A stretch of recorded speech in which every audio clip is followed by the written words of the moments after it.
What's up and welcome back to Kinda Funny Games Daily for Thursday, October 12th, 2023. Everybody, it is Friday the 13th in October Eve. It's spooky. There's a chill in the air. There's spider webs on the video wall. Of course, I'm Tim Geddes. I am joined by my very good friend, the voice of Clive from Final Fantasy 16, the potential future voice of Super Mario, the potential new president of PlayStation, Ben Starr. It's so lovely to be here now that I play all of those roles. You're out here killing it, man. I don't know what to say. It's weird. Every time a new role becomes available, I get people in my DM saying, "You can audition for this." And I've had so many people critique me on my auditions as well. Really? They're not actually very good auditions. And I think that's the point.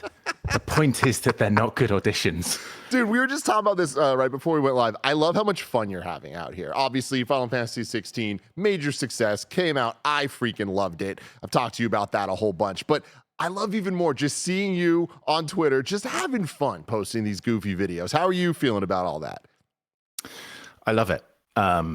I've always been a clown. I've always kind of loved having fun. And I've been allowed this platform, and I play this serious character. For most of my career, I've played very, very serious characters, and I love playing Clive, and I have a really strong emotional connection to him. But I've really enjoyed just playing.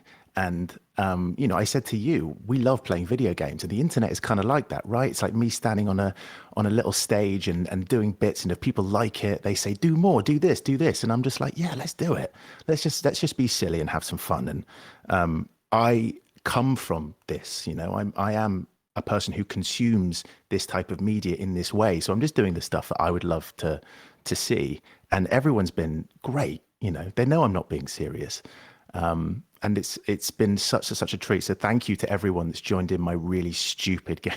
It's awesome. It's so awesome. And now here's the thing, though. Like, the reason you're on the show, of course, you were here in the studio a couple months back doing Games Daily. You are now remote because you're back home in London, right? Yes. Yeah, back home in London.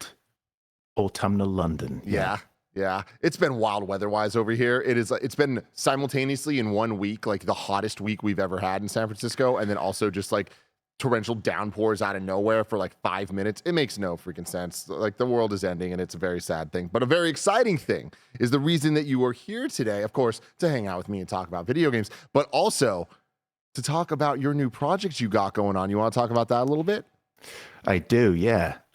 So it's something that myself and a couple of other UK video game personalities have been working on. It's D&D actual play Kickstarter. It launches next Monday, and the trailer is up now. It involves Harry McIntyre, who you know from Xenoblade Chronicles 3, Doug Cockle, the voice of Geralt of Rivia. We've got Alex Jordan, who you know as Mr. Hands from Cyberpunk, also makes the sex noises in Baldur's Gate 3. Great. Got Aoife Wilson from Eurogamer. Huge fan of Aoife. That's awesome.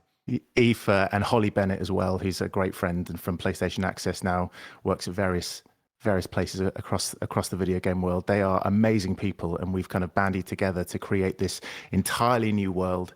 Harry's made Reliquiae, and we're hoping to get funding for it. Like, we've done our session 0, we've rolled our characters, and Monday it launches. So yeah, sign up for the Kickstarter and play along with us. We really want to create a community. We're trying to insert ways in which members of the community and people who back us have an opportunity to feel really involved in the game and shape the world with us. So we're looking at ways that we can do that. It's really, really, really cool, and I feel very lucky to be a part of it. And thank you for allowing me to talk about it. We're also at EGX tomorrow, which I'm really nervous about. We're doing a live show. We thought, how about we just jump off a cliff and perform a live show at EGX? So tomorrow at 6 p.m. we'll be doing that. And something tells me that's going to be a blast. If you're in the area, definitely go check that out. And also check out Twitter right now, Natural6, at Natural6. You can go follow them there for information on the Kickstarter, like he was saying, that launches on Monday. Ben, we did D&D recently, a couple weeks back, and for the very first time, having Nick run a game for us. And it went about as well as that sounds like it went, but it was a lot of fun. Whole bunch of fun. Yeah. So I'm excited for real professionals out there to do it the right way. Yeah, it's going to be chaos. It's not going to be professional. It'll be a beautiful blend. We've got a great a variety of experiences from people who've never picked up a D20 before to people who know exactly what they're doing. Fortunately, Harry McIntyre is not only an amazing DM, he's very experienced playing Dungeons and Dragons, but he's an absolute wordsmith and has built this amazing world. I'm so excited for people to experience it. Awesome. Everybody check out Natural 6 on Twitter now or on Kickstarter on Monday. But we're going to talk about that even more later. We're talking about Mirage being Ubisoft's biggest new gen launch yet, Princess Peach Showtime's box art changing, and more, because this is Kinda Funny Games Daily, where each and every weekday we come at you live with all the video game news that you need to know. Of course, you could watch live on twitch.tv/kindafunnygames or youtube.com/kindafunnygames. But if you can't watch live, that's totally cool. You can watch later on YouTube or roosterteeth.com. If you'd rather listen to us as a podcast, just search your favorite podcast service for Kinda Funny Games Daily, and we will be right there for you. If we get something wrong during the show, you can watch live and go to kindafunny.com/you'rewrong to correct us, and we will get to that at the end of the show with corrections. You can go to patreon.com/kindafunny to go above and beyond and support us at the utmost, and we appreciate you so very, very much, including our Patreon producers, Jedi Master Deadpool and Delaney Twining. They get the show ad-free. They get a whole bunch of bonus content. It's a great time over there. A little bit of housekeeping for you. We're throwing a meet and greet fundraiser for Extra Life. Actually, Square Pie Guys is throwing us a meet and greet fundraiser for Extra Life. So you can come hang out with Kinda Funny on Wednesday, October 25th. We'll be celebrating the launch of the Kinda Funny Pizza, which is a buffalo chicken pie, raising money for the big, beautiful kids. All proceeds from the tickets go to our Extra Life fundraising. You'll be entered to win fabulous prizes, and you'll get to hang out with some of us. You can get your ticket. Yes, this is a ticketed event at kindafunny.com/SPG party. That's like Square Pie Guys party. SPG party.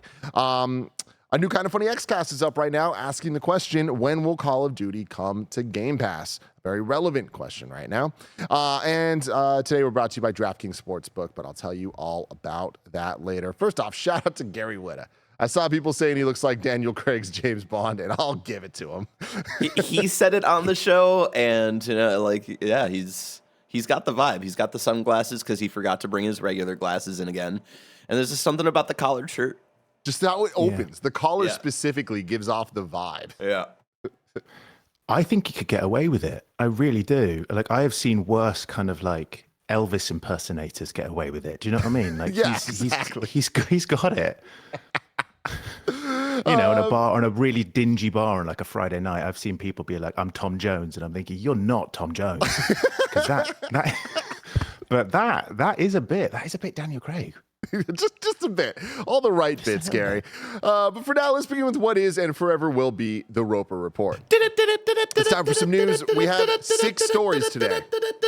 A baker's dozen. Story number 1. Ubisoft says Assassin's Creed Mirage had its biggest new-gen launch to date. This comes from Taylor Lyles at IGN. Ubisoft's revealed some details about the debut of Assassin's Creed Mirage, saying its player count is in line with the previous launches like Assassin's Creed Origins and Odyssey. In a post on the social media platform Twitter, Ubisoft released a statement thanking players for their support for the new release and that developers' back to the roots experience has paid off. With the number of players being in line with past successful launches, such as Assassin's Creed Origins and Assassin's Creed Odyssey, we're humbled by the positive reception. The company also says Mirage is the biggest new generation launch game in terms of unit sales in Ubisoft's history. The revelation is not entirely surprising for those familiar with the series, especially the more recent entries. Ubisoft confirmed ahead of launch that Assassin's Creed Mirage would only take on average 20 to 23 hours to complete, a stark contrast from the previous games Valhalla and Odyssey, which had massive open worlds to explore that would take dozens of hours to search every inch of virtual land fully.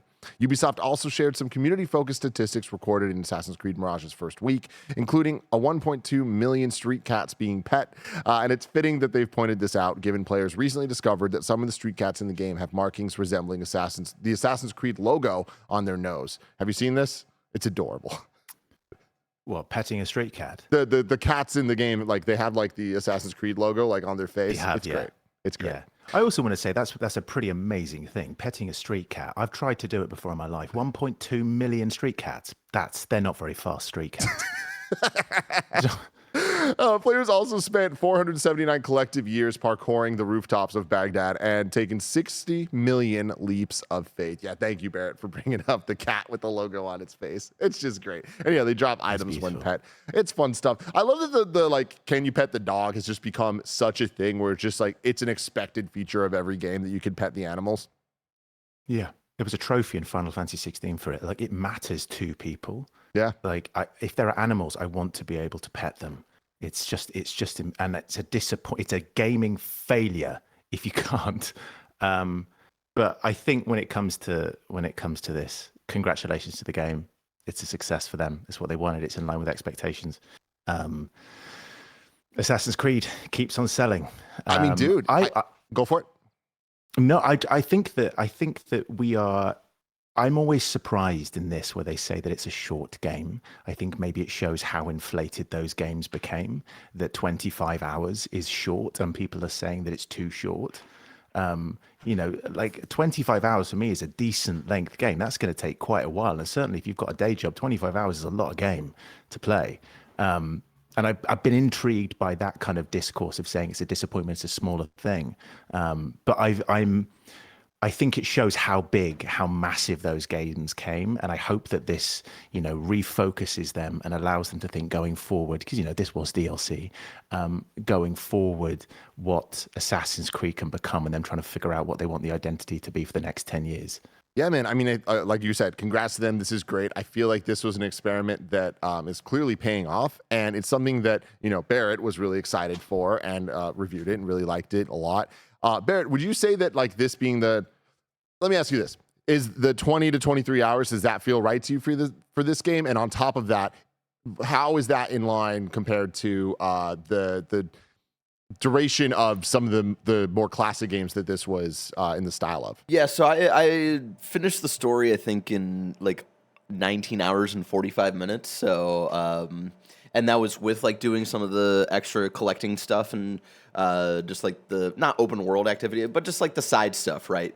And so honestly, I think you could probably, like, if you're just going through the story, which I think the way the game's designed you can do, you could probably finish that game in like 15 hours flat. Which is really nice and yeah, very similar to the old school Assassin's Creed. Compared to like Origins is like I want to say Origins is like a 30 to 35 hour game if you're just kind of like mainlining it. Odyssey is somewhere like 60 hours, and then Valhalla is at least 70. So yeah. Wild. Absolutely wild. But something that I think is interesting here is Ubisoft wrote, or they also said, Mirage is the biggest new generation launch game in terms of unit sales in Ubisoft's history. So Ubisoft's history in new generation, does that mean that for whatever the new generation was, or is that just talking about the PS5 and Xbox Series X generations? Worded a little bit weird. It's worded in a very specific way that means that they're allowed to say those exact things. Yeah. You know what I mean? Like it's like, it's the this, that's the this, it's the this, that's the best thing. And great. Yeah. A new generation launch. Like I remember, like Assassin's Creed have always been a part of like the very early generations. Like I swear, a lot of them are cross-gen, right? So you've got like Black Flag was cross-gen. What was the first one that came out on? Yeah, Valhalla was cross-gen. Oh yeah, of course it was. I played that. I played a really janky version of that on my PlayStation 4. That did not work.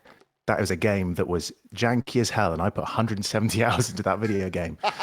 That was punishment. There was punishment for myself, but I loved it. It was just like, you know, when you eat it, like I was like Augustus Gloop in Matilda, just like eating that. Not Augustus Gloop. Yeah, from Willy whatever Wonka. It was. Willy Wonka, yeah, whatever. Just like, okay, there's my Roald Dahl-isms. Yeah, exactly. Bruce Bogtrotter in we're Matilda, looking that's for. it. Go back, rewind it. Bruce Bogtrotter in Matilda, just like eating that chocolate cake, hating it, but kind of loving it at the same time. I think that Assassin's Creed, like most franchises, has gone through an identity crisis and needs to reconfigure what it wants to be, what its relationship is with itself. And it was brilliant. Odyssey, I think a lot of people would say is the peak of the franchise of what that version was. Valhalla was it was the Spider-Man 3 maybe of some people love it, some people don't. Those are fighting words. With Barrett. I don't mean it like that, guys. Back Ben, off, I'll back fight off. you. I love that. I'll fight you, Ben. Yeah, I'll fight you from this country. Come on, you come over here. You get on a plane, Barrett. You get on a plane. I will get on a plane. Oh my god. But I think what is also this used to be DLC. And it kind of got inflated, right? This is something that was small that became bigger.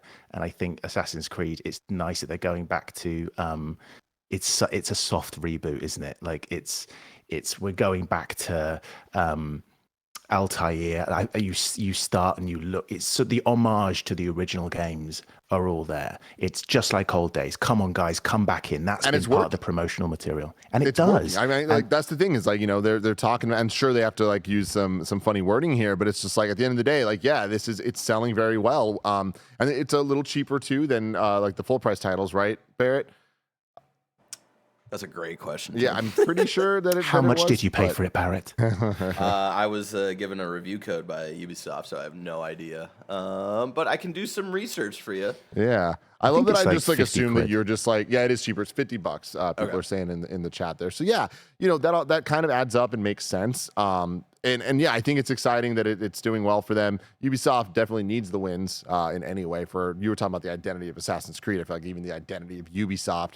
But yeah, some smaller titles I think are definitely going to speak to me more than some of the 170-hour games they're talking about there. But yeah, good for them. And I think at the end of the day, like not only is the game performing well, it's reviewing well. Like people liked the game. So and for a game also, that I think it doesn't need to review well. I don't think it does. Like Assassin's Creed is one of those franchises in this country anyway, a bit like FIFA. It kind of doesn't matter. Like you and I are not necessarily going to pick up every Assassin's Creed, but I can tell you that like Joe down the road, he's probably going to play 3 games a year and one of them is going to be Assassin's Creed. Like Assassin's Creed is a franchise. There were movies about it, man. Like it's outside of video games. Yeah, it definitely is. And the rise of just like bigger, more. I think like at some point Ubisoft was started seeing that with like what you're saying, while still true, wasn't growing in the way that they needed it to. But I do think that we kind of like as an industry and people that do care about the reviews and talk about things that way,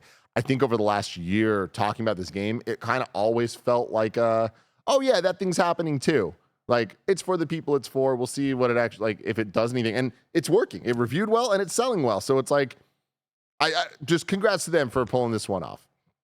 Well done. They deserve it. Story number 2, we got some breaking news here. Mario's new voice actor potentially has been revealed via a data mine of the demo. This comes from Tom Ivan at VGC. The new voice of Mario has potentially been revealed, and it's not Ben Starr, following an alleged data mine of a Super Mario Bros. Wonder retail demo. An unverified list of voice actors for Wonder first appeared on the 4chan forum on Wednesday and then spread to other social media sites and forums such as Reset Era. The list is said to have been published after an anonymous user managed to obtain the kiosk demo for Mario Wonder, which was rolled out at US retailers last week, then modified it to access content not meant to be seen by the players. The user posted images on 4chan of previously unseen Wonder levels to support their claims.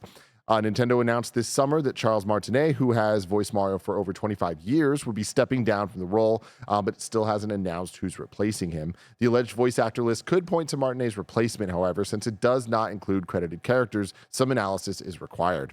Since LA-based Kevin Afghani's performance as Arnold in Genshin Impact sounds very similar to Mario Wonder's Talking Flowers, this leaves one likely candidate on the allegedly leaked list: veteran cartoon and video game voice actor Mick Wingert. Wingert's best known as the voice of Tony Stark in various Marvel cartoons, as well as Zhang in the spin-off Kung Fu Panda series. He's also contributed voices to games such as Genshin Impact, Spider-Man, World of Warcraft, and Fire Emblem Heroes. So yeah, a lot going on there. I've been thinking it's a little weird that they announced that Charles was leaving, going to be a Mario ambassador, and then there's clearly a new Mario voice in Mario Wonder that they said is not Charles. It sounds very similar, but it's definitely not him, and they just haven't said who it is. And it's almost as if they're like, it's not a big deal. Like, we don't want it to matter. It's Mario. Don't worry about it. But something about that feels weird to me, especially in the same year that Chris Pratt was Mario. And I think that Mario has now been introduced to an entire new group of people sounding like Chris Pratt. And now in this new game, he sounds like we think Mario sounds, but we don't know who his voice is. Yeah. Guys, it's me. I'm Mario. It's a Mia, a Mario. It's not. And I've got to say, wing it. I'm coming for you. How dare you? This was my role. I auditioned. The internet said I'm allowed to be Mario. How will I pay my bills? I've finished recording Clive. I don't have another job. I needed this wing it. Thrilled for him. I think when it comes to this, the entire rollout was strange. Everything about it was strange. I think it was a PR decision by Nintendo to say someone's going to get hold of this. Someone's going to get hold of this information, and they're going to think we're being duplicitous, and they're going to think that we're in some way throwing Charles Martinet under the bus, and we are firing him essentially. So someone said we're going to get ahead of this and say, no, this is a mutual thing. Because like Nintendo ambassador, I'm thrilled for him, but also it's a weird title. Yeah. And it was nice that they chose to celebrate Charles because his work is so important for so many people. He is an amazing ambassador, not just for Mario, but for video games in general. And I'm really pleased that they celebrated him in that way. But that's all they did. And then we expected something else. Then we expected the reveal. But I don't think Nintendo wanted to do the reveal because Mario is so much bigger than a voice, right? He is a mascot for all of video games. And I think they wouldn't want an actor to kind of supersede that, despite casting Chris Pratt in the movie. And I think they clearly haven't spoken about it, and they don't want to talk about it. And I don't think they don't want to talk. That's the thing is like I don't think we're ever like even for Charles Martinet. I feel like he kind of became a character just because of how long he's been doing it and how iconic his voice and his lines have become in video games and just in media in general. That like Nintendo still never really like put him at the forefront of anything. I feel like until recently when they were like thanking him and essentially saying goodbye. But yeah, like we don't know necessarily unless you do digging the voice of Princess Peach or the voice of Toad or any of that, right? It is interesting, like playing the hour that I did for Mario Wonder. I did a preview a couple days ago, and even from looking at the trailers, it's clear that they're really trying to make this one as different as possible while it's still being a 2D Mario game, like down to the jump sound effect and like the fire flower sound effect and the little voices being different than they used to be, but so similar. Like it's one of those you gotta know to know type deals. So yeah, I'm interested in this, and again, this being like some leaked information, we don't even know that it's true, but yeah, it being Mick Winger, who I'm unfamiliar with, but sounds like he's done a lot of work. This sounds in line with what I expected. I know some people were like, oh, they're not talking about it because it's going to be like a big reveal, a big surprise. That's not Nintendo's MO, unless it was going to be like a Chris Pratt or something like that I don't think any of us expected or wanted. So this is what we get. Yeah. No one's bitten. They're not going to roll out the red carpet and say, this is Mario now, because Mario is Mario. Mm-hmm. We celebrate Charles for his work because we know his work.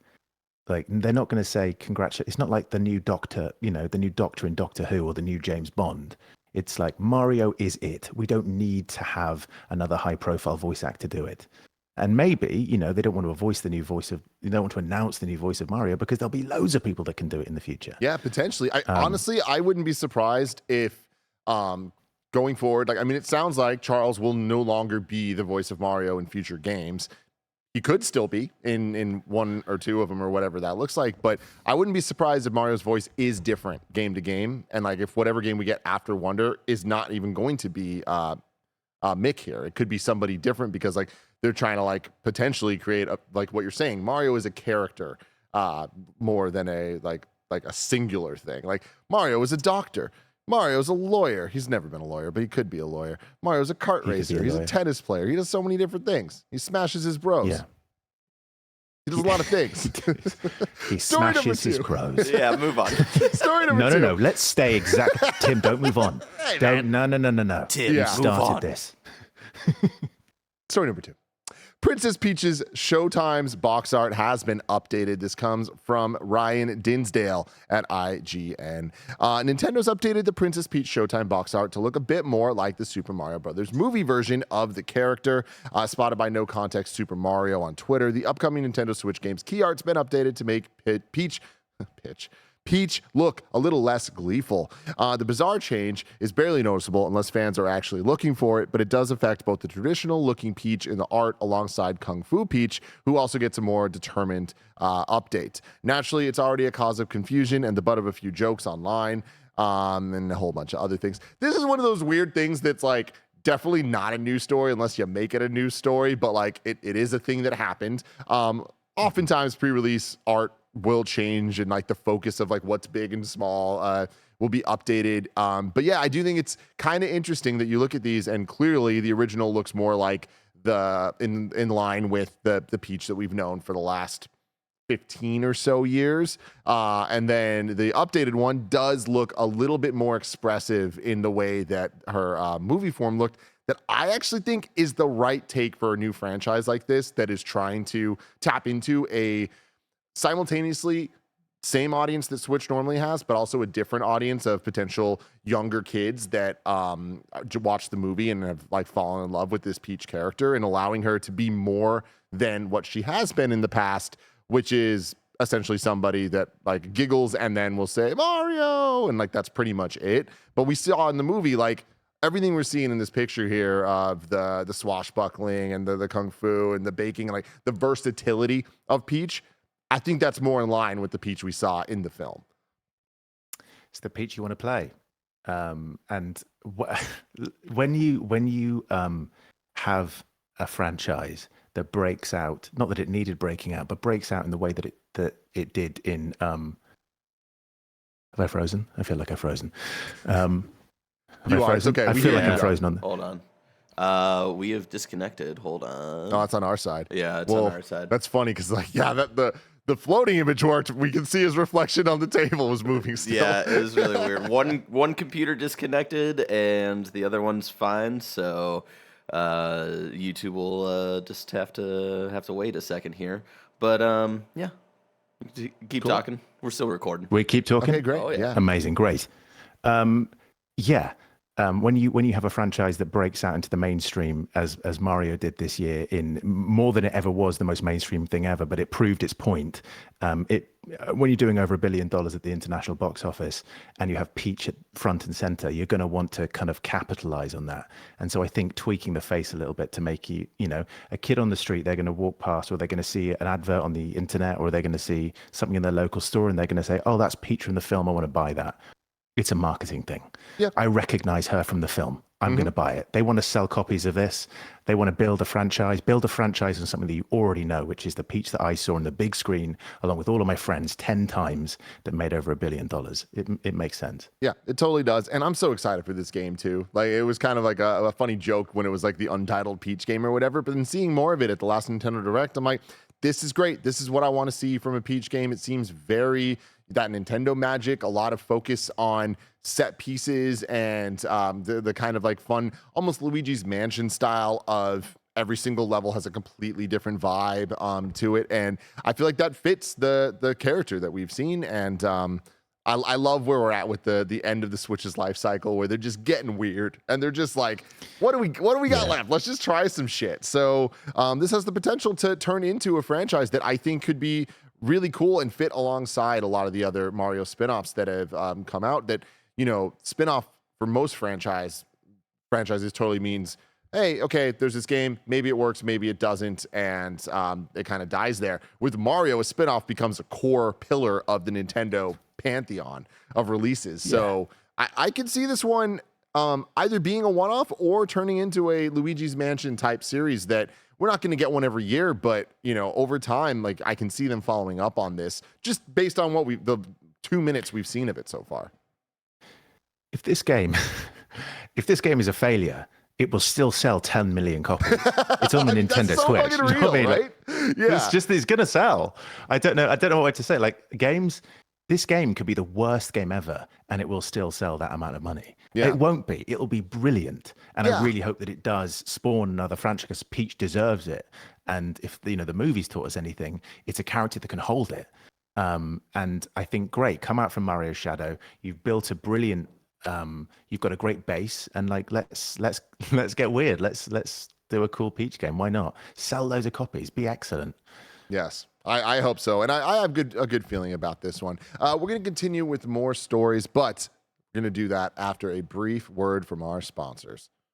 This episode's brought to you by DraftKings Sportsbook. The NFL season is going strong, and DraftKings Sportsbook is hooking new customers up with an offer that's even stronger. You can bet $5 on any game this week to score $200 instantly in bonus bets, and DraftKings isn't stopping there. All customers can take advantage of a sweetener offer every game this October. There's a ton of these football games happening, and each and every one, you're going to want to be there on DraftKings Sportsbook. You can get in on the game day greatness. Download the DraftKings Sportsbook app now, and you can use code Kinda Funny. New customers can score $200 instantly in bonus bets when you bet $5 on the NFL. That's code Kinda Funny only on DraftKings Sportsbook, an official sports betting partner of the NFL. The crown is yours. If you have a gambling problem, call 1-800-GAMBLER or visit www.1800gambler.net. In New York, you can call 1-877-8-HOPENY or text HOPENY, which is 467-369. In Connecticut, help is available for problem gambling. You can call 888-789-7777 or visit ccpg.org. Please play responsibly. On behalf of Boot Hill Casino and Resort KS, licensee partner Golden Nugget Lake Charles, LA. 21 plus age varies by jurisdiction. Void in ONT. Bonus bets expire 168 hours after issuance. See sportsbook.draftkings.com/football terms for eligibility and deposit restrictions. Terms responsible gaming resources. And we're back with story number 3. A very interesting one. A fun one that I'm excited to talk about here. Ex-PlatinumGames VP Hideki Kamiya launches YouTube channel and can't work in games for a year. This comes from Ryan Dinsdale at IGN. Famed video game developer and former Platinum Games executive vice president Hideki Kamiya has started a YouTube channel after leaving the company in September. Kamiya so far only has one video available on the Hideki Kamiya channel that seemingly shows him leaving the Platinum Games office before talking about future plans, why he left the studio he co-founded, and what he's been doing in the meantime, making curry and watching TV. He also revealed he can't work in the games industry for a year, likely due to a non-compete agreement that essentially allows Platinum Games to be the sole beneficiary of his ideas. But Kamiya only said this is due to reasons. The developer, who directed Resident Evil 2 and was chief creator of Devil May Cry while working at Capcom before leading the likes of Bayonetta and The Wonderful 101 at Platinum Games, was vague about his decision to leave in September, saying only it came based on his own beliefs. Though he still doesn't give an explicit reason in the video, he did share more insight, saying, "I left the company because I wanted to follow my beliefs as a game creator and to choose the path I think is right and move on." He made it clear he wasn't retiring yet either and will consider what offers come his way when he's allowed to work in the games industry again. He joked he'll accept any offers over around $670,000 a year, though that does end the video by driving off to the unemployment center in a supercar. As for his YouTube channel, he said he will upload videos that are completely education free and have nothing to do with the video game industry, with the veteran developer seemingly ready for a break after working in games for 30 years. Ben, what's your takeaway on this? My takeaway is this is a man who's worked hard his entire life and he doesn't care. He's been told he's not allowed to work for a year and he is not going to work for a year. Absolutely thrilled. This is a man who's made some of my favorite video games of all time. So take the year off. Take the year off. Make some funny videos. The Ben Starr way. Yeah, and you're not taking time off, but get out here, make some video. Maybe now you got some competition, man. He's going to be auditioning for Mario. Yeah. When's the collab? Come on, make it happen. That's the real I got question. some time off. I'm not Mario anymore. It's a nightmare. I booked out the entire year. I think this is great. And what I love is that, we're fortunate enough to have been around video games long enough to have relationships with these games that reflect who they are as people. And I think we're seeing a lot of great creators move on to, new pastures. And I think it's exciting, and just take the rest. Like, did he make Akami as well? Was he responsible for Akami? I think maybe. I mean, that's in line with the other games there. But yeah, hold on. Let me check that out. That sounds... He was the director, yeah. Okay, there we go. I mean, yeah, man, we're talking about a legend, like one of the biggest legends in the space. And what I love about this story, I mean, there's so many different things to point out, but I love that we are at a point now with video games and the level of maturation as an industry that some of these veterans have reached this point that they can leave, and it can be by their own accords. They can kind of like own their own narratives, and especially characters like him can then start a YouTube channel and do whatever they want, which I'm sure there's a ton of people at Platinum that are terrified right now of what might what might happen. But on top of that, he's allowed to kind of just promote himself in the best way possible to like field offers, and to be able to own the fact that you are under NDAs, that you can't talk about a whole bunch of things, to just own that and let everybody know. I think it kind of puts him in a great position for planning without planning for the future, essentially. Like it kind of gives him the ability to skirt around the politics and what he can't do, and kind of allows him to do anything in a pretty interesting way. Looking at Sakurai from Smash Brothers, who retired from games in whatever way 10 million different times, but now he's doing his YouTube channel and his being a little bit more on the educational side. I love Kamiya here, like poking fun at that even a little bit, and like I imagine that they're gonna do some things together in the future. I just think it's great that we've hit this point now that many years ago we saw the games media side of things. Oh no, that is he's frozen again. The best freeze frame. There he is. He's back. That was a bad freeze. But we went from games media kind of being like you're either at IGN or GameSpot or Game Informer or you're not, to people like Kinda Funny and like so many other groups out there that are able to just, because of the internet, because of YouTube and social media, kind of do their own thing. And I love that we've seen the rise of indie devs as well over the last 20 years, where they are a very important, vibrant part of the games industry as a whole. But to see the top dog guys be able to become so much of a character in video games that they can then launch YouTube channels and have fun with it and like celebrate games in a different way, or not, just do whatever the hell they want to really show who they are. I think it's really cool and interesting. And in a world that we've seen, so we have constant stories, obviously layoffs and horrible things like that. But we also, in the last 10 years, have seen so many stories of like studio heads leaving their teams, starting new teams, what comes from that. I like that we're at a point now that there's different options for people to take in terms of like where their careers go in video games.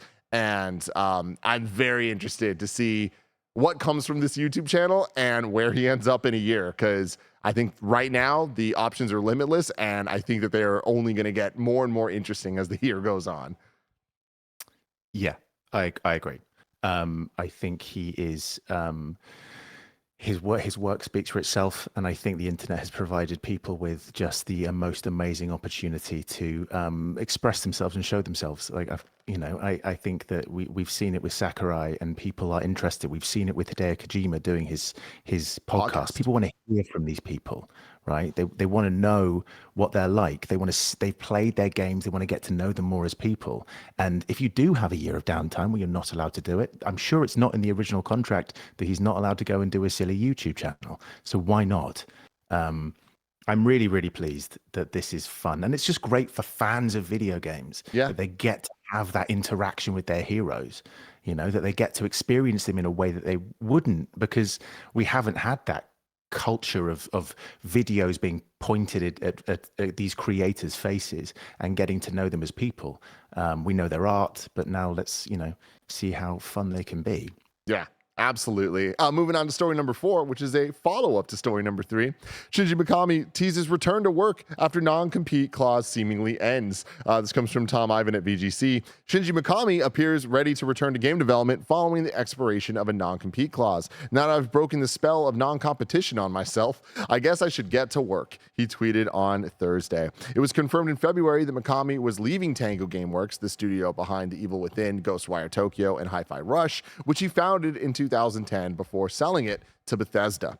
Mikami's best known for his time at Capcom, where he directed the first Resident Evil, its 2002 GameCube remake, and Resident Evil 4, among other titles. He also directed Vanquish for Platinum Games and produced Shadows of the Damned for Grasshopper Manufacture. In 2020, Mikami stated he wanted to direct one more video game project before he retires, adding that he had no shortage of ideas and they weren't limited to the horror genre. A lot of stuff, a lot of shakeups happening, a lot of cool things out there. Change is coming. I love it. You know, one person starts their hiatus, another person finishes it. Good for him. I'm excited to see what Shinji Mikami, you know, does next. Yeah. Obviously, the godfather of horror, the man who has defined an entire generation of horror video games, and says that they don't want to do horror anymore, and that's great.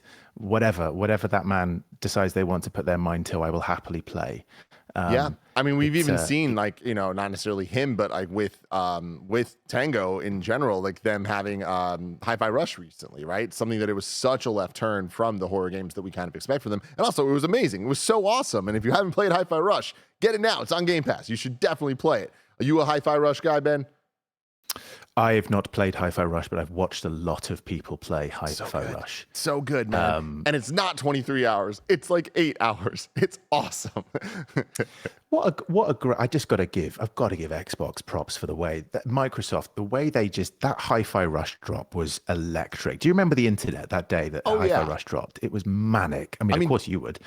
Dude, I will never forget the studio, like the vibe at the studio. It was unlike anything that's happened before, where it was the Xbox Developer Showcase. I don't even think we were reacting to it officially. Maybe we were, but not the whole squad. It was on in the like main office area, just on the TV.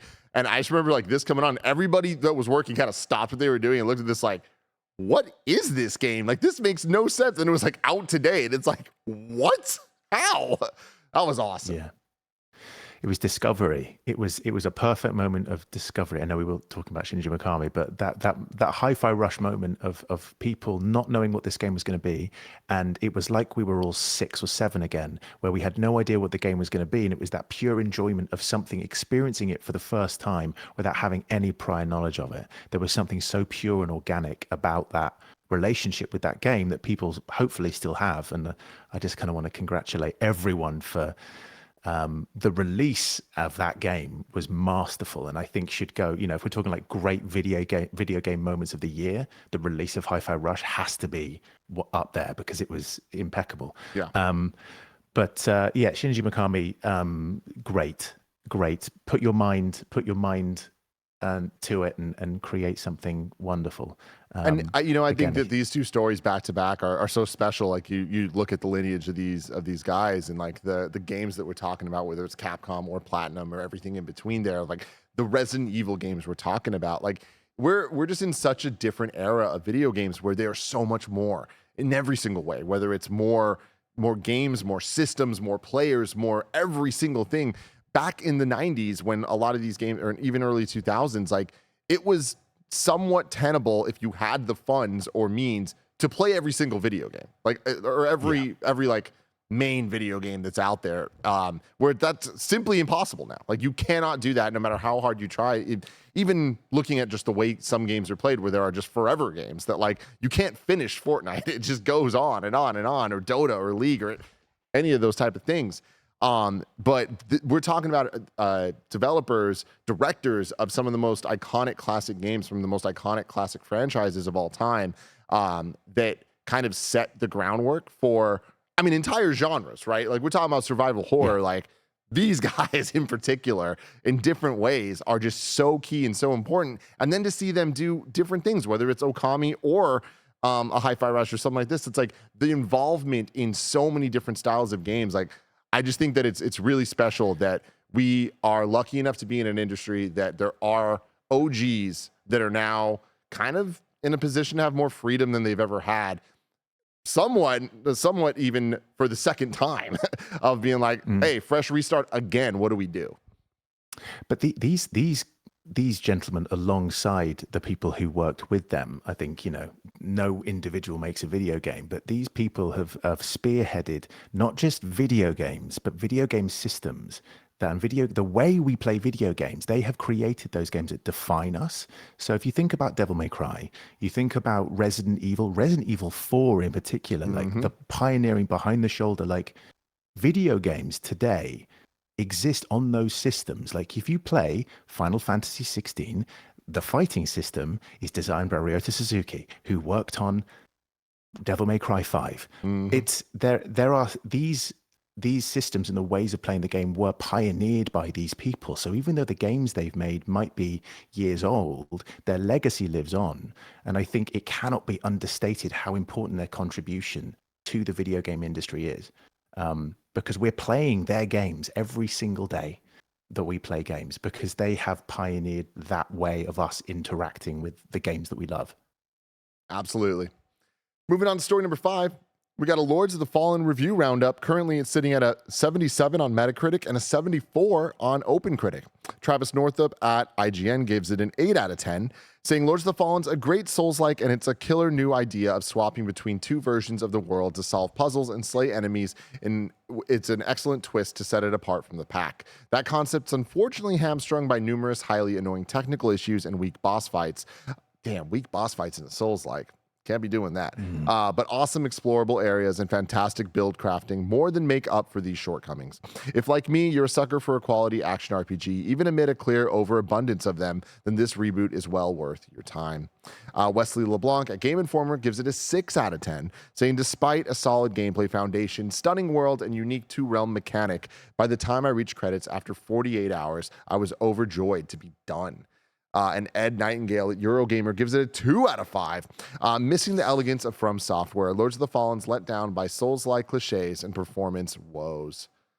So a little bit of a mixed bag here. I'd say more mixed than a lot of recent big games like this have kind of been, where like maybe there'll be one outlier or so, but this kind of feels a little bit all over the place, but still ending at a 77 on Metacritic there. You interested in this one at all?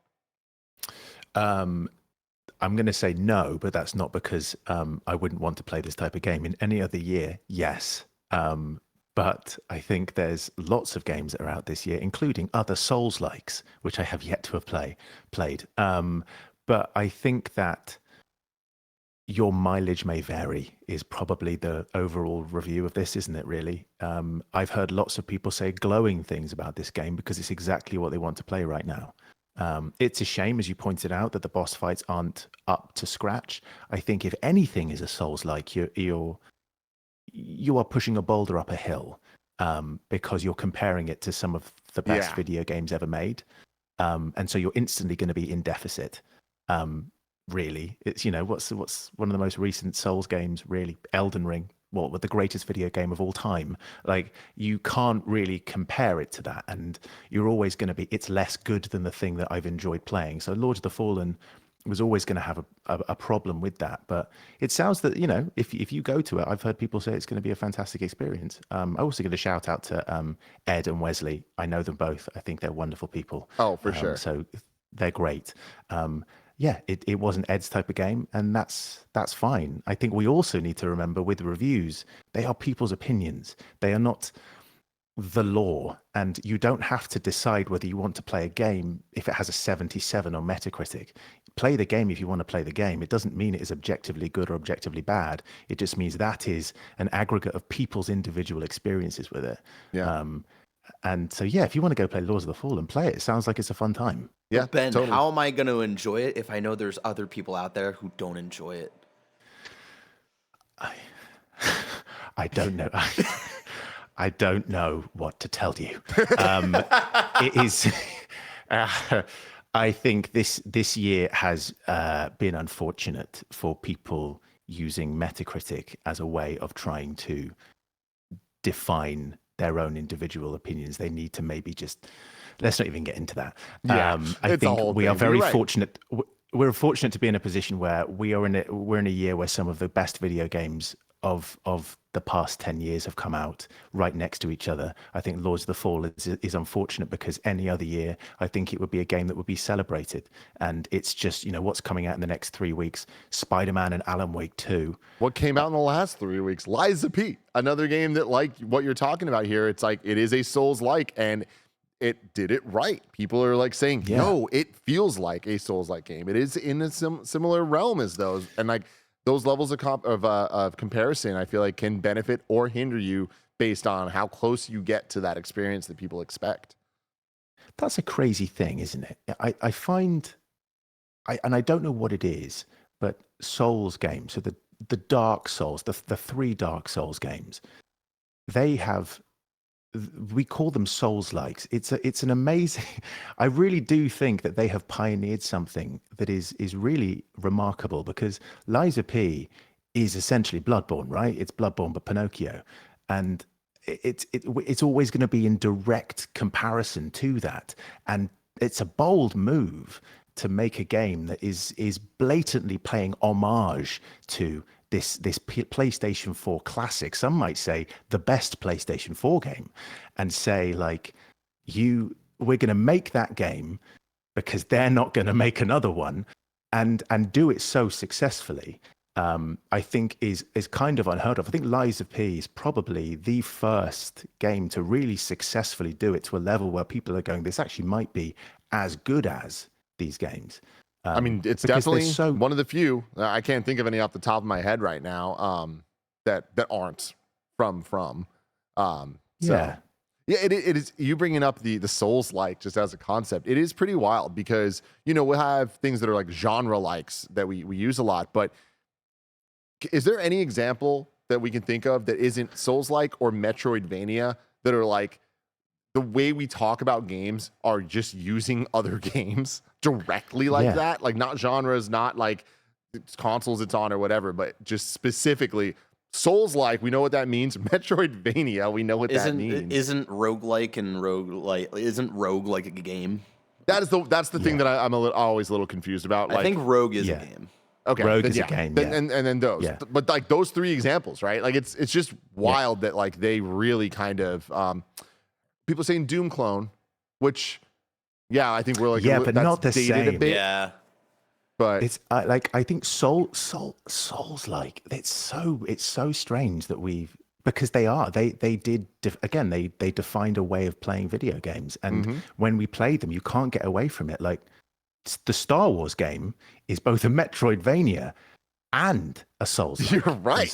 Like, that's so, do you know what I mean? Like, that's what they are. It's that, except it's Star Wars. And we're just kind of like splicing it now. We're BioShocking the hell out of this. I think it's super, super interesting. Yeah, it definitely is. I'm interested to see what the next game is that has that same effect. I would say that Souls-like is the most recent. What's next that kind of really defines an entire system of video games. I mean, I think that we might have already had that answer in Fortnite, right? Where whether or not Fortnite was the first to have a battle pass, I think that whole style is, we don't say a Fortnite-like, but like I feel like games as a service, whatever you want to call it, just the word battle pass, right? Like that, I think, is one of those systems that we're talking about. But I am interested, what is the next one? What is the next big thing? But moving on, story number 6, Paradox to write down Lamplighters League costs, confirm layoffs at Harebrained Schemes. This comes from Marie at gamesindustry.biz. Paradox Interactive has announced it will write down capitalized development costs for the Lamplighters League, and confirmed layoffs occurred at developer Harebrained Schemes earlier this year. In a post on its website, the Swedish company explained that about $30 million will be recognized as costs in the fourth quarter of 2023, which will have an impact on its profit before tax during the same quarter, with losses linked to the title estimated to reach about $23 million. The Lamplighters League is a fun game with many strengths. Even though we see cautiously positive player numbers in subscription services, the commercial reception's been too weak, which is frankly a big disappointment. Game projects are by their nature always risky, but at the end of the day, we haven't performed at the level we should. It's painful, but makes us more eager to roll up our sleeves and do better. Additionally, layoffs happened at Lamplighters League's developer, Paradox-owned Harebrained Schemes, over the summer. The news was first shared on Reset Era by a former employee who said that 80% of the studio or so was let go in July. The layoffs were confirmed by a Paradox representative to PC Gamer, who didn't provide numbers but said Harebrained Schemes staff was significantly reduced over the summer as the game entered its last phase of development and launch preparations. The spokesperson also shared that Paradox is still working on its post-launch support plan for the Lamplighters League. The title launched just last week, with PC Gamer pointing out that its all-time peak concurrent player count only reached $690. Sad news, obviously, as we continue to just talk about layoffs time and time again on this show. This one does feel a little bit different. This doesn't seem like, man, horrible capitalism bullshit acquisitions and stuff caused horrible problems. This just seems like games are hard, man. Finding that audience is hard. Sometimes you put your best foot forward and it just simply doesn't work. And I think that, for as big as games are, there's a pro and con to that, because you take that risk, and if you can find that audience, great. But it is more likely than not, especially these days, you're not going to get that audience, especially if you need that audience. You need a concurrent player base for your game to continue to thrive. It's shit, is what it is. It's absolutely awful, and I think this is just another notch of bad news when it comes to people who work in video games, because it just shows you how cutthroat it is. And we are so lucky that so many amazing games have come out in the past year, but we are so unlucky because there's just not enough space for all of them, and not everything can be the biggest smash hit. And video games aren't just hard to make, they take a long time. So something that could have been an absolute smash hit 3 years ago might not be by the time it comes out. Yep. And so you can see that, and by all accounts, this is a great video game that lots of people enjoy playing. But it doesn't matter how good your game is, if people aren't playing it, then it just isn't sustainable. And that is such a shame for the people who enjoy the game, and also it's so sad for the people who've clearly dedicated a large portion of their life to making it. And every time I hear you guys talk about a story like this, or I read a story, it makes me really sad, because I know people. We know people who make these games, and they love them. They make them because this is a passion that just happens to be a job, and it's such a shame. Yep, absolutely. Well, Ben, I look forward to a day that we don't talk about layoff stories on this show. And unfortunately, I feel like that is so far away. That is a segue that I'm not proud of, everybody. But if I want to know what's coming to Mom and Grop shops today, where would I look? The official list of upcoming software across each and every platform, as listed by the Kinda Funny Game Daily Show host each and every weekday. Yeah. Out today, we have Salt Sea Chronicles on PlayStation 5, Switch, and PC. Rungor Early Access on PC, Star Trek Infinite on PC, and Super 56 is out now on Steam. Some new dates for you. Sovereign Syndicate launches on January 15th, 2024 on PC. Dead Island 2's first DLC, House, launches on November 2nd. Greg Miller's stoked for that one. Among Us new map, The Fungal, launches on October 24th as a free update on all platforms. And PlayStation Access Controller launches on December 6th. Pretty cool. I've seen a lot of cool stuff about this. And Logitech just announced they're putting out a suite of accessories for it as well. So always love seeing that stuff get support. Let's jump over to You're Wrong to see what we got wrong here during this beautiful show. Let's see. Bull Borden just writes in with some fun stuff here. Note about the cats in Assassin's Creed with the assassin symbol on their nose. They're taken from photos of a real cat whose owner is a fan of the series. The white fur pattern around its nose and jowls almost perfectly resembles the crest of the assassins. The cat recently passed away. I didn't want to know that. And the fan was able to get in touch with Ubisoft's community team. I guess Ubi loved it, and it ended up that their precious little cat assassin, cat assassin, I like that, will live on forever in Assassin's Creed Mirage. P.S. Love you, Ben. You're incredible. Yes, you are, Ben. And also, that's actually a good end of the story there. This cat being able to be immortalized in Assassin's Creed Mirage. Yeah. Don't tell me about dead animals. Don't do that. But I'm glad that it gets, if when Milton were to pass, I would want him to be honored in a game. That's really cool. Absolutely. What a lovely tribute to clearly a very loved animal. The homie Radic from CG Project Red writes in and says, Tim, just so you know, one of the first known examples of a Battle Pass concept was seen in Valve's Dota 2 during an event that surrounded the International in 2013, the annual esports tournament for the game. Fortnite's Battle Pass was years later. So there you go. Showed you. Yeah, Radic showed you up. I appreciate that, man.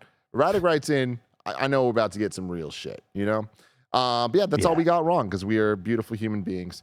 We're about to do our super cool post show where Snowbike Mike's going to join us. You can write in your YouTube super chats to ask Ben any question you want. We're going to talk a little bit more about the D&D thing he's got going on, Natural 6, and just have some fun. Tomorrow, it's going to be me and Bless closing out the week here on Kinda Funny Games Daily. And then after this, we're going to be doing a super fun stream. Mike's playing some Kingdom Hearts. Is that right? Continuing his Kingdom Hearts journey. But until next time, Ben, where can people find you? You can find me being an idiot on the internet at _Ben_Starr on both Instagram and Twitter. Everybody, go do that. Until next time, it's been our pleasure to serve you. And here he is, big Snowbike Mike, joining the crew. How you doing, Mike? What's good? The energy, man. Ben Starr, what up, homie? How are you, ma'am? Ben, you know what? I'm doing really well. I want you to know that I miss you. I love seeing all your crazy antics on social media, and I hope that you're doing well, bro. I'm doing so well, especially now that you're here. I'm so thrilled that you're playing Kingdom Hearts. Right? I watched a bit of your stream. It's madness. It's madness. Thanks, Ben. I'm having a ton of fun. Where are you? I think we're at the end. Oh, really? We just finished Atlantica. Okay. So shout out to Little Mermaid. You know, she got a fish and a crab. Yeah. Did you know that? There's a lot going on. Have you never what? There's a lot going on. I'll tell you more about it. You know, I just, you know. God. Yeah. So we just finished that. I think I got to go back to T-Town. I think we're near the end. We're near the end. There's a lot going on. Ben, do you like Kingdom Hearts? I do like Kingdom Hearts. I played the first one. The first one was one of my favorite games when it came out, and then fans hate me for this. I actually haven't played any of them since 1. I haven't even played 2. You gotta play 2. It's something I know I've got to play 2, and that's actually a thing I really want to go back and do. Is like revisit and just play 2, and then play all 35 games before I can play the third one. Exactly. Yeah, Ben gets it. Yeah. Well, I mean, Ben, hey, next time you're here, we'll kick it on together. We got to figure that out. Oh, dude, I'd love that. Kick it. Yeah, because your boys God. from Final Fantasy 8 are in it, man. You got to check that out. Yeah. The guy with the blitz ball. No, that's 10. That's my boy Chad. That's the one. You know about that's Chad? the one right All there. about Chad. Nailed it in one. The guy Dude, with the honestly, blitz ball. you should start streaming, man. You should do a playthrough of Kingdom Hearts. People would love that.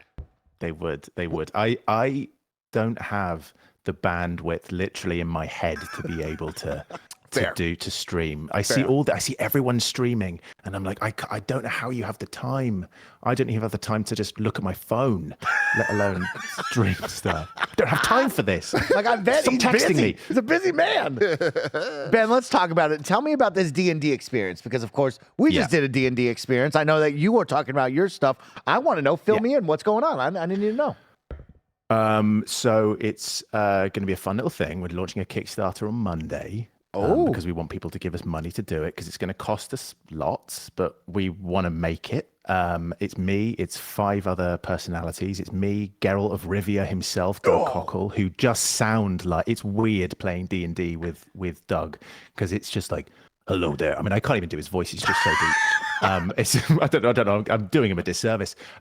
He plays a dragonborn called Kel, and it's amazing. And we've just got just a huge wealth of experience. Like Aoife is a DM herself, but she's kind of throwing it out and going to come and play with us. And Harry McIntyre is our amazing dungeon master, and it's just going to be madness. And we want to get the community involved.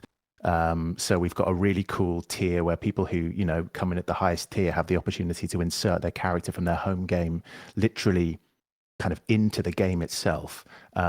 So we want to kind of allow people to feel like they're a part of this adventure with us. A bit like you guys have created a community with Kinda Funny. I see that as a template, right? The idea of being a Kinda Funny best friend is really important to people. And I think that's what we want to do at Natural 6 is feel like, when you're a lot of people who've watched these D&D actual plays haven't started at the beginning. It's like, you can come and play with us for the first time. You can watch these characters be built from the ground up. You don't have to go back and watch 300 episodes. Like, we're starting episode 1 and you can get on board with us, and that's what we want, really. See what that's happens. Awesome. We gotta pay for that tier. We gotta get Motor and Blue in the game. My God. Oh my God. Get ready to swipe the card, Tim, okay? Payday's coming up. We're doing Monday, it. baby. Now, Ben, that's really awesome. Can I ask you about your D&D background? Like, have you played a bunch of D&D in your life? Are you a big D&D guy, or is this new to you? It's relatively new. It's something I've wanted to do for years. And we were just kind of chatting with a load of mates. I guess things said like 5 or 6 months ago. And we were just playing and hanging out. And then we thought, this is quite cool. I'm not that experienced at it. In fact, I barely know what I'm doing. But the experience was just so enjoyable that we just went, yeah, why don't we see if we can turn this into something? And so we've been practicing and getting a little bit better. And I've chosen an incredibly hard class, as Harry pointed out to me. But I'm in for it, man. I'm a little chaos gremlin. You know, you've seen me online. You know what I'm capable of. I wouldn't expect any else from you. Is right. No. I'm not scared. I'm coming for you. Quick question on this: what's the product going to be like for people that are watching, whether they support on the Kickstarter or not? Is it going to be like a weekly series on a YouTube channel? Yeah, that's what we wanted to do. So depending on how much backing we get, we were estimating that it's going to be a 10-episode series, but we really want to make it longer. You know, we want to do it for as long as possible. We have a world. We have a huge world, and you're meeting these characters. They're members of the Web, which is this seedy underground organization who basically do dirty deeds for people for a price. We're brought together.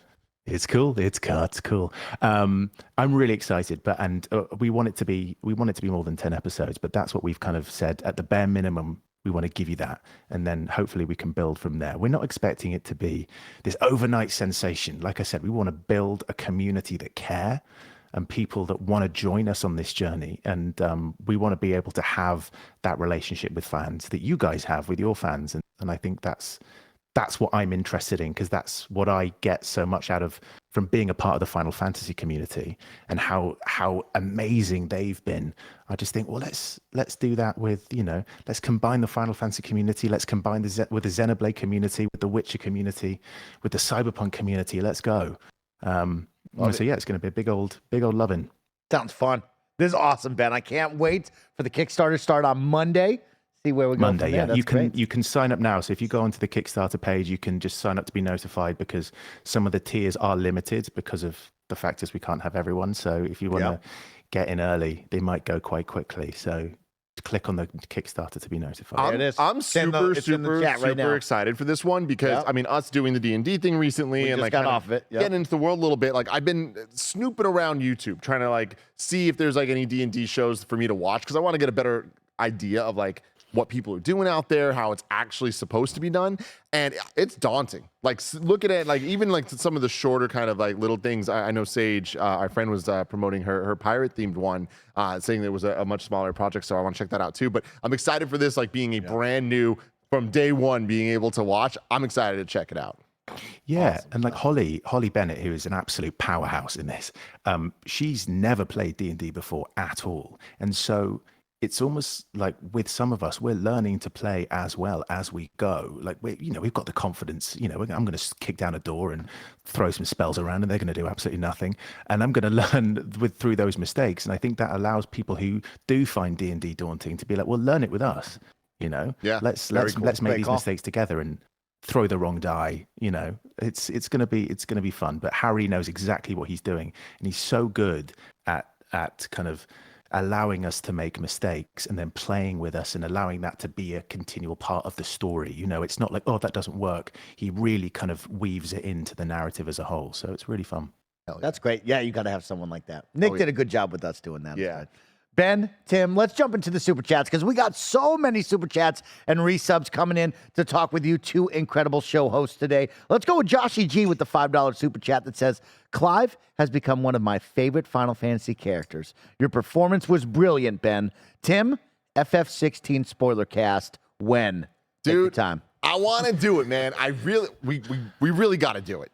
And it's even extra hard having Ben here. I want Ben on it so bad. And it's just hard to make everything line up and make it all happen. I think that's it, right? Is you and I have expressed a desire that it's something that we would love to do. But I think that there has to be a right time for it. Yep. And there will be. We've announced that there's DLC coming, Final Fantasy 16. There's still more story to be told. So maybe further down the line, we can figure out a way of doing that. By the way, I'm so freaking excited for that. I am so happy DLC is actually happening. Like it wasn't a sure thing, but like we're getting more Final Fantasy 16, baby. Hell yeah. People wanted it. They wanted it. So yeah, Yoshi P said, "You want it? Here it is." That's So, fantastic. Yeah, we'll But yeah, guys, we're trying on the spoiler cast. I promise you. I promise you. I promise. Arturotron, the robo bartender, writes in with a $10 super chat and says, "Can we hear Ben Starr do an impression of Andy Cortez impersonating Clive, impersonating Ben Starr?" Yeah. Oh, thank you. Oh, hello there. My name is Andy Cortez, and I am being Clive. That's me there. Hello. I'm really good at accents. There you go. I like that you did the keep your head still thing. Brilliant. Yeah, Yeah, because That's how I see it, right? Can't miss the holes. Yeah. 10 out of 10. I can tell you how that came about. That came about was I kept seeing him on stream doing it. So I just messaged him. I was like, do you mind if I just send you something that just rips the shit out of you for doing it? He was like, yeah, whatever. And then I just sent him a recording and he played along to it and made it like 10 times funnier than it had any right to be. It was so good. Just You sent him guys crushed it, man. Honestly, that is one of my favorite moments of the year. Just one talented dude with another talented dude. Oak Toasted writes in with the $5 super chat that says, "Hey y'all, Joe from down the road here. I also wanted to give my compliments to Ben and the entire cast of Final Fantasy 16 for their outstanding performances." Thank you. Heck And yeah, it's always man. nice to meet a Joe from down the road. Shout out to Joe from down the road. Met a hell yeah, couple of them in my day. Tell you what. Ben, how's your have you platinum Final Fantasy 16? I would say I'm probably about 3 hours away from platinuming Final Fantasy 16. Oh yeah. Okay. As I'm sure you guys are aware, like when your life is video games, it can be quite overwhelming. But specifically, my life was Final Fantasy 16 for about 2 months, my entire life. And so I was playing it, I was talking about it, I was doing interviews about it. I wouldn't stop living it, you know. And the algorithm on the internet was obviously like, you might be interested in Final Fantasy 16. At one point, Amazon recommended that I buy it, and I thought, I'm good. Do you know what I mean? I was a bit like, the algorithm has heard me. Yep. And like it wouldn't stop like playing adverts for the game of me just shouting, "Come to me, you're free." And it got to a point. It got to a point where I was like, I need to stop. I need to stop now. I had to accept the truth. And I get stopped it. I pressed L3 and R3. And I really like that point in the game, by the way. That's probably my favorite point in the game. And so I just had to stop. And so I took a break and I'm playing other games. I went and played Viewfinder. Like I'm playing Cocoon right now. Have you played Cocoon? Not yet. It's on my list for the winter break. It is a top game. That is a game and a half. Yeah. I love that game. Yeah, would recommend Cocoon. But yes, I'm about 4 hours away from getting the platinum. Hell yeah. Putting in that work. All right, let's jump over to the Twitch side of things because we got some resubs to shout out. Lewis9000 with the Prime Gaming sub for 25 months says, "For Ben, if you could voice act any anime character, who would that be?" Oh, that's such a good question. I don't know. Who do you think I'd be good as? I think you'd be great in One Piece. I think you would complement Sanji well, or possibly Zoro. But you know, that's in a different universe. That's a different timeline, Ben. I feel like by me, and this is, you know, when people voice characters, there's kind of theirs, and me saying I think I could do it better is, I feel like I don't want to insult someone's brilliant work. But yeah, I'd love to be in One Piece. Oh my God, are you kidding me? Oh my gosh, the Grand Adventure! Come on. I hung out with Faye Mata recently, who voices a new character in the new Pokemon series, and I was like, this is your job now for like the rest of your life. This is it. You're locked in. Yeah, Pokemon for the. It's mad. It's mad. And you know, I've also, I think, so wonderful is I've met a lot of voice actors recently, obviously. But so many of them are huge fans of the work that they do. You know, the story now, we're at people who are voicing stuff who grew up with these, you know, we grew up with Pokemon, or we grew up with Final Fantasy or Resident Evil or whatever. And the people who grew up with them are now playing these characters. And I love it. I love how much like the kids now get to kind of play for real, and it's really wonderful how I'm getting to meet so many people who are proud of the work that they do, because it means so much to them. And Faye is one of those people who's just the biggest Pokemon fan, and she's like, and now I'm voicing one of the main characters in the new Pokemon. Like, wild. I love that you're just hanging out with everyone. Like, I got a DM from Ben out of nowhere. Can I talk about this? Yeah, do it. The coolest thing ever. A couple weeks ago, I just get a DM from Ben, and it is the voice of Hedy Barres. Oh, it's the voice of Hedy Barres, who's Yuna in Final Fantasy X. And I'm just like, oh my god! And it's just her like saying what's up to me. I mean, this is the coolest thing ever, man. Ben, you rock, dude. Really quick, I've got a suggestion. Oh, Not a character, but I do think, Ben, your voice would fit in the world of Spy Family. I've not like read the manga of Spy Family, but I think that's a unique kind of tone that your voice would fit into that world very well. Is the new series out? Did it just? It just started. Like first episode of season 2 just started last week. Heard good things. it's so good. Ben, watch that show. It's so good. Get on that Crunchyroll, y'all. Thank you. Ron Q with the tier 1 sub for 28 months. Thank you, Ron Q. Cam with the Prime Gaming sub for 60 months. Thank you, Cam. And SD Infected says, for tier 1 sub for 39 months, says, been on hold for 90 plus minutes. Thanks for keeping me entertained. I thrive being put on hold. I want everyone to know that. Why? I Why do you thrive on it? What does that mean? I put that thing on speakerphone. You know what I mean? Yeah. And I go do my life. I'll fold laundry. I'll go out in the yard and do yard work. You can play that music all day long if you want. I'll be there. I'll wait until Susie Q answers the phone, and then me and Susie Q we'll handle business. Hell yeah, I thrive on hold. Mike actually gets That's where you things come done. alive. Yeah, you're dead before hold. Then you turn hold on us. Suddenly, you're just it. Altered Rain with the Prime Gaming stuff for 77 months says, Mike, love the hair. I'm so happy you're playing Kingdom Hearts. Can't wait to see you get through this journey. I'm very excited. Thank you so much for riding with me during that. Yeah, we'll see. Let's finish out 1, and then we'll go to 2. I love that, man. Let's talk about the hair for a second. Is there product in it today? No. See, this is what I'm talking about. I like Pull the it no back. product, but a little bit of the volume in the front. You like the up. Yeah. You don't like the down. Not when you push it down too much. What if I do like this? No, Could I don't be do the Andy thing. Anything. You know, Ben, here's a fun one for you. My dad came to the studio once, and he was super happy to meet everybody because he knows all the names, right? And then we went to dinner. He goes, remind me of that one guy's name, the guy who looks like he just woke up. I was like, Andy, you know? That's Andy. Andy just looking a little tired, that's all. Bander SN with the $10 super chat says, hey, Ben, loved 16, loved Clive, loved your performance. Can you ask Tim why he refuses to do a spoiler cast for 16? It's so disrespectful to your work. Tim, why are you such a coward? That you won't do Now you're Final pulling a Greg Fantasy? Miller. That's Great. I'm getting Greg Miller by Ben Starr. That's now. what people do, is right. Fantastic. Also, hope to see Clive in Kingdom Hearts 4. Fuck Now, yeah. that would be a wild one right Unlikely, but I would love that. And Okay. only unlikely because they've like given up on the Final Fantasy stuff in Kingdom Hearts for some reason. Yeah. there. Okay, I well, don't know don't spoil why. it for me. Don't spoil it for me. Sorry. CJ writes in with the $2 super chat, says, Clive voice performance of the year at TGA. Joshua. I mean, look. I know who I'm voting for. Let me put it that way.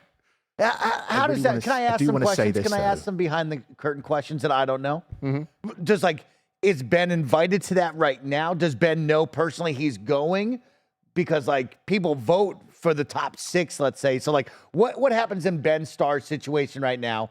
Someone who crushed the role. He's one of the top 20 people in the industry right now for this year. What's up with Ben? Is he going to this guaranteed? Is he does he choose to go? Does he wait for the phone call? What happens here? We could ask Ben. Yeah, Ben, you got a phone? I like that you're asking to know. Has Ask Jeff my Keighley agent, called Tim yet? Gattes, please. So I don't know how any of it works. What I do know is from the experience that my friend Charlotte McBurney went through last year when she was nominated as Amicia in A Plague Tale. And she was, I think they genuinely find out when everyone else finds out, right? It's you get found out when you get nominated. So that's what it is. I think when it comes to the Game Awards and when it comes to just voice acting in general this year, what makes me so happy about it is that British-based voice actors are being celebrated so widely. Whether it is in Final Fantasy 16, all of my colleagues in that game, Ralph Ineson, I mean, the voice of the summer, for God's sake, in being in Diablo and Final Fantasy 16. And his performance is so real and raw. And then you've got, obviously, all the Baldur's Gate 3 cast who are so stellar in what they do. I think I'm so fortunate to be in a year where I'm getting to experience that with people who I think are so talented and whose performances should be celebrated. And we have such a rich well of voice talent in this country that has been showcased by these games, and it makes me really proud to be a part of that. So yeah, really, listen, I'm just having a good time coming on podcast with you, playing some D&D. Hell yeah. You know, whatever the future holds. Get that bag packed. You never know. Jeff Keighley could call. Well, Jeff Keighley personally call him. We know because of Greg Miller. Because Greg Miller was nominated. Oh, yeah. Right? And so we do know, like, he didn't know that until anybody did. Like, we didn't get any type of heads up. All the nominations come in. He gathers them, puts them out to the public. Here's the top 6. Yeah. Now it's revealed that Ben Starr has been nominated. Who calls Ben? Does Jeff Keighley call and say, "What up, Jeff? What up, Ben? It's Jeff. I don't Congratulations." think so. I don't even necessarily think that. I don't necessarily think that just because you're nominated, you're invited to go. No, everybody's invited if you're nominated. I don't know. Nope. I don't know. That's not true. I don't know. What? He's Ben Starr. Of course, he's getting thrown out there. I don't know. I don't think so. Wow. Yeah, but okay. Well, Ben, pack your bag. I'll see you in December. I mean, let me tell you this: Ray didn't get flown out. That's crazy. That was the first year, though. It wasn't the first year. It was a long time. First year. It was a long time ago, Tim. We don't even talk about that. This is the Dark Ages. We don't even remember that. Dark Ages. The fuck? Maybe you're a menace. Maybe you could just like do some more super chats and just pay for me to fly out, regardless. There we go. We can do that, man. Because we have more coming in. Short Nerdy Man writes in with a tier 1 sub for 39 months, and this one always makes me smile because it gets me thinking about something I love. They should make a cowboy Assassin's Creed. Now, you're probably saying to yourself, "Oh, Snowbike Mike, is that what you love?" No. I just want Ubisoft and Far Cry to make a Jurassic Park game already. I'm sick of it. Okay? Don't bring up Primal. Don't you bring up Primal to me. On the tip of my tongue. I want a Chris Pratt Jurassic World. I'm running around, shooting dinos with tranq darts, fighting off evil forces, trying to take dino eggs. And me and Blue. You want Turok. That's what you want. Thank you, Ben. I want Turok in Far Cry. Would you be okay if the characters are blue? Because if so, I have the game. No, I don't want Avatar. I don't want Avatar. How about this, Mike? Chris Pratt DLC in Far Cry Primal. Yeah. No. Chris Pratt DLC, Mario Wonder. How about Assassin's Creed Cowboy? So you into that? You know, there's something about that actually sounds kind of cool. Yeah. Like it shouldn't. It's like what was that one movie, Cowboys and Aliens, where it's like this shouldn't work. But cool. it does kind of sound cool. I do think there is a game that is essentially Assassin's Creed Cowboys, and that's Red Dead Redemption. Have you played that game? Red Dead Redemption. There it is. True. But I do know what you mean, but I just don't think it'll just be compared to Red Dead Redemption, and everyone just says rubbish because that is the problem with Cowboys at this point. Oh, tough. Yeah. King Vin writes in with a $5 super chat, says, "Tim, have you considered revisiting the past few years or KF Goaty now that you have a more consistent, stable games crew? Would make for a fun games cast." Yeah, we have a lot of fun plans for games casts for like November, December, January, February. That's like more normally the like slow periods of time or like the more like award season of things. Yeah, Andy's been talking about that a lot, and we're trying to figure out some cool things. I know 2 things we've been talking about doing are looking back at different game of the year lists that we've had in Kinda Funny's history and like kind of revisiting that, but then also revisiting all the games that we've reviewed and if we still stand by the scores that we gave them, or for games that we never gave a score, like in our pre-scale days, like what would we give them now? Things like that. But no dates on that, no guarantees it's going to happen, but we're talking about it would be really funny because we've had the same consistent crew for Game of the Year voting the last 2 years, coming up on the 3rd year, right? It would be really funny if like I had everybody like send in their top 10s from like 2015 to 2019 or 2020, whatever it was, with like the new crew and just see how much different it would be. Yeah. A lot more work, but it'd be cool. It would be cool. Daniel Honeycutt writes in. Oh, go Ben. What's up, Ben? No, I was about to start an entirely new conversation about Game of the Year. It's just you carry on. Go Ben. Get weird with it. I only have a little bit of time with you, so yeah, get weird. Let's go. Get weird with it. Yeah. Do you ever get that feeling in your? No. with Game of the Year, I think a couple of weeks ago, maybe like last week or the week before, you were talking about, your Game of the Year and how this year or something like you would reevaluate Deathloop, for instance, of like how it wouldn't necessarily register for you. I can't remember who was on the I think it was games daily that Bless. day.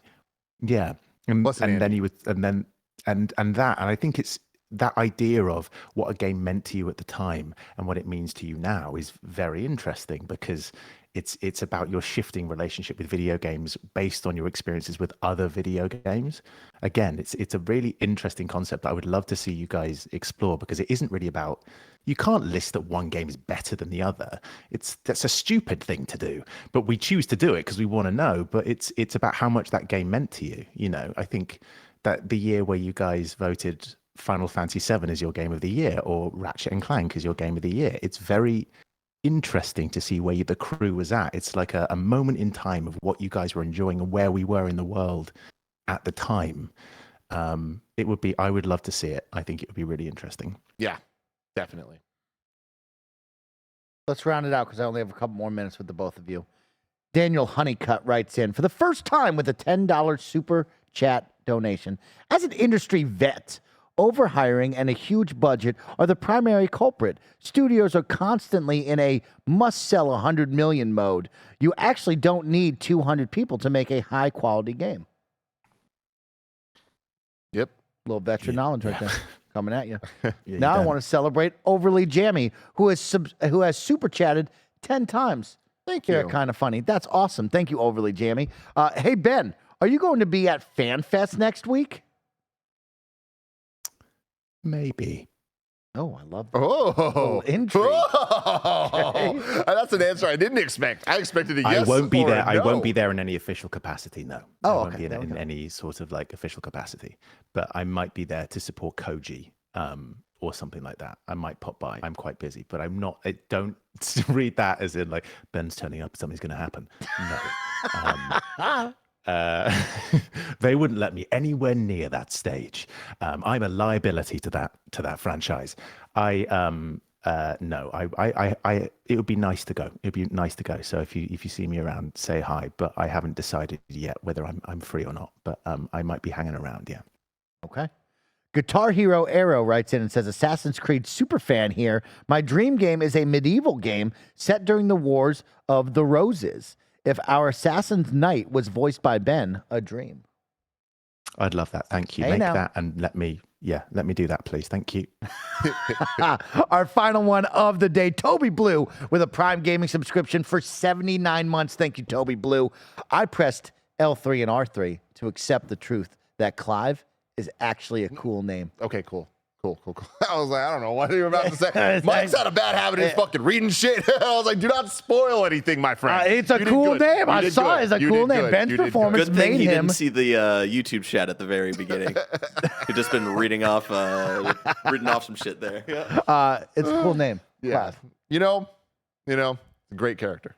Fantastic voice. Amazing character. Accept the truth that Clive is a dope name and Ben Starr is a great human being. You can go check out his awesome Kickstarter for some D&D action starting Monday. But you can go to that Kickstarter right now. There's a link in the chat. You can hit that little, hey, ping me, notify me, so you can possibly get involved in the game. And that's pretty rad, Ben. I hope you have a wonderful week and weekend, Ben. And we'll see you on the Kickstarter on Monday, my dude. You're incredible. You get the final word to say goodbye. What do you want to tell everybody? I just want to say that I love you guys. You are such a huge part of my life. When I listen to you every single day, you bring me so much joy. You bring everyone so much joy. Thank you so much for having me back. It means a lot. I can't wait to see you soon. As soon as I'm back over, I'll pop into the studio and say hi again. I just want to thank you. I've been listening to Kinda Funny for 4 years now, and I don't think I've ever missed a Games Daily. Like, you are so much a part of like what makes my day good. And thank you for everything you do. Well, thank you. You're welcome here anytime, man. Yeah, Ben.